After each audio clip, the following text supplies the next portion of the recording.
अ, स्वर्गीय बाळासाहेब देसाई आणि स्वर्गीय लक्ष्मण तात्या यांचे या जिल्ह्यातले वारस जे राजकारण करतायत, त्यांनी त्यांच्या दोघांच्या स्वभावाप्रमाणे राजकारण केलं तर मला खात्री आहे की या निवडणुकीचा निर्णय चांगला लागेल. मला माहिती आहे की मंत्रिमंडळात असल्यामुळे त्यांना विशेष विरोधात बोलणं शक्य नाही.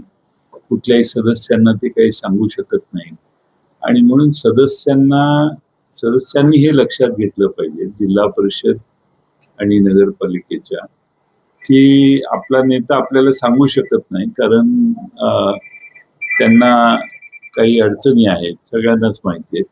आणि म्हणून त्यांनी स्वर्गीय बाळासाहेब देसाई कसे वागले असते, स्वर्गीय बाळासाहेब देसाईंनी कसा ठामपणाने त्यांच्या बद्दल थोडीशी वेगळी हे झाल्यावर त्यांनी कसे राजीनामा देऊन ठामपणा दाखवला, एवढी माझी काही तशी अपेक्षा नाहीये. पण ती जी ठामपणा आणि धाडस होतं, ते धाडस शंभूराजे देसाईंच्या पक्षातल्या सर्वांनी दाखवावं अशी आमची साधी अपेक्षा आहे.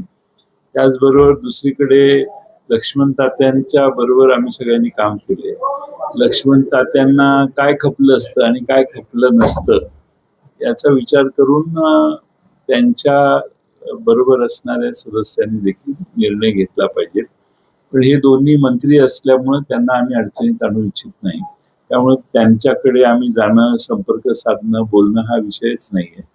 त्यांचे जे फॉलोअर्स आहेत त्यांनी या सगळ्या सातारा जिल्हा परिषदेतलं जे नाट्य घडलं त्याच्या विरोधी राग कुठे व्यक्त करायचा, कुठेच जागा नाही. ही आता शेवटची आणि पहिली जागा आहे की या निवडणुकीत त्यांनी त्यांचा राग व्यक्त करावा आणि अभयसिंह जगताप यांच्या मागे उभा राहावा.